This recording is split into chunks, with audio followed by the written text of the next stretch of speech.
Well, it's Monday, so you know what it is, what it do, what it is. I am the Grizz, and welcome back to Yesterday Today. And, well, not a lot happened over the weekends. A significant delay happened, and we got a chance to get a look at that new Final Fantasy VII Intergrade and some layoffs over at Activision. But what else is new? We're going to get into that and more on March 22nd edition of Yesterday Today. Alright, so let's get into that Final Fantasy VII Intergrade upgrade for the PS5. Well, as you can see here, this was an in-depth trailer that they released over the weekend, and we're going to be seeing more 60 frames per second, more content, quality of life improvements, performance mode, 60 frames per second, and then of course there's a photo mode and all of those great upgrades. And I am a JRPG fan for a person who has never finished a JRPG. I like the action more, the action-y type games, and inventory management just ain't my strong point. But I made it through a significant amount of time through this game, and now that it's going to be upgraded for the PS5 with an expansion coming on June 10th, well, I'm really excited to jump back into this because Final Fantasy VII especially, the lore has been in my face pretty much since it's been out, right? I played her guys back in the day, that Super Smash Bros. Style Final Fantasy fighting game, and I was a big fan of it. I even own Dirge of Cerberus, but I never played it.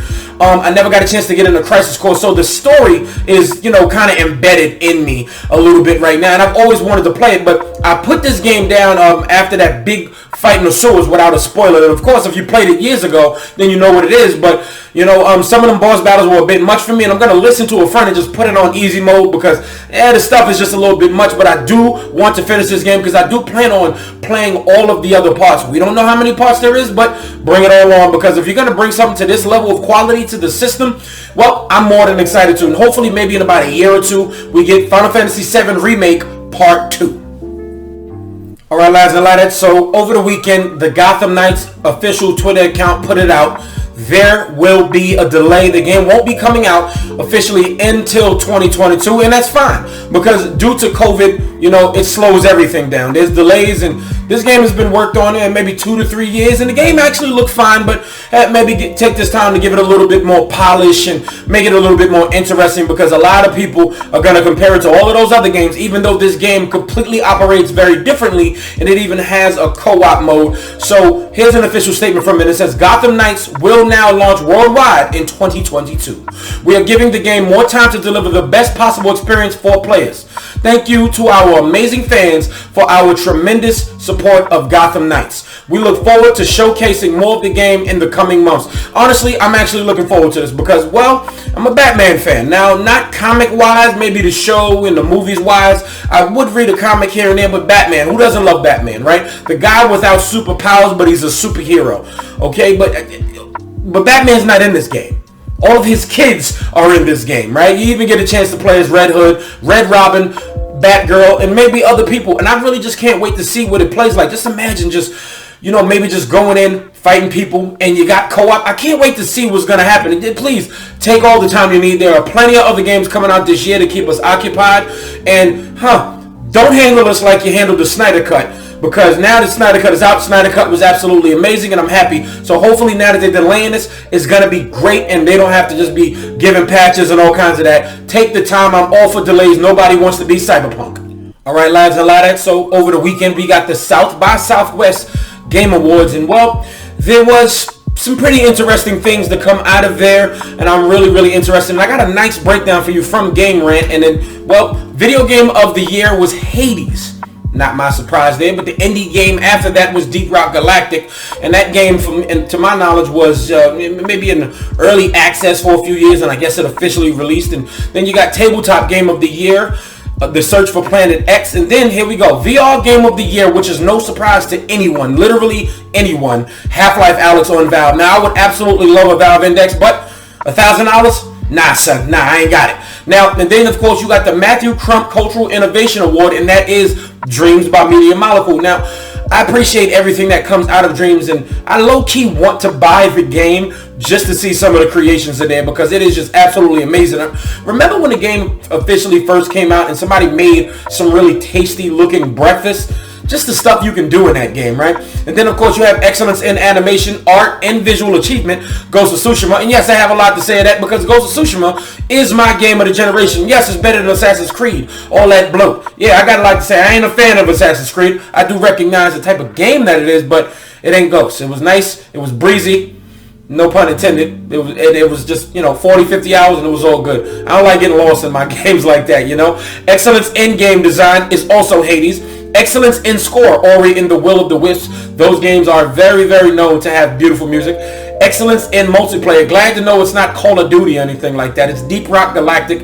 And excellence in narrative, The Last of Us Part 2. Yes, it was a very, very good story. Excellence in audio design, Doom Eternal, which is absolutely a given because, that death metal music is just, I'm not a death metal fan, but it slaps, okay? And you just definitely get into it. And finally, the excellence in technical achievement, Microsoft Flight Simulator. Now, I have a PC, and I have a pretty solid PC, and I still do not believe Microsoft Flight Simulator can run on this PC. You got to be running on this top tier, top flight tech. But I definitely want to give credit to it and shout out to all of the winners out there. And it's good to see Hades, indie, really, basically just sweep it. It's just made such a big deal, and I still haven't played it. And the official physical release on the Nintendo Switch has released, and I will be getting it. It's about $40, but it's a lot of good stuff that come in the case when you're getting small indies in the physical. So can't wait to finally jump into Hades. All right, lads and lads. So let's talk about Activision Blizzard because they're getting ready to lay off more people.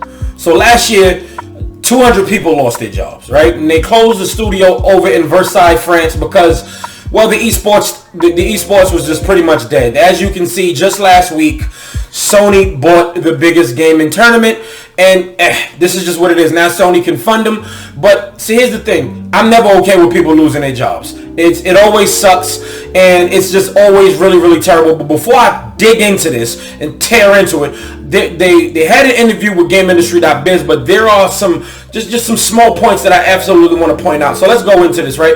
There is an excerpt that they broke down on Kotaku, and it says, "We have shared plans with our teams in Europe for how we would evolve as an organization, adapting to this change to serve our players and best positioning the region for future growth. We will be taking extensive steps to support all employees and ease the transition for those of our colleagues who might be impacted by these proposed changes." Now, just last year, a lot of people lost their jobs, right? Well, here's my issue.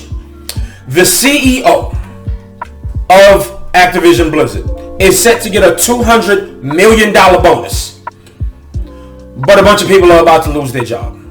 Just last year, 200 people lost their job and a studio cut down.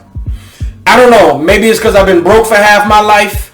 Maybe because I don't know business like that. Maybe it's Maybelline. Maybe people should just be treated better. I don't know. Maybe they're helping people out. I don't know what I'm talking about. I'm not in the business world. I don't have a business degree. But let's talk about optics here. This always looks bad.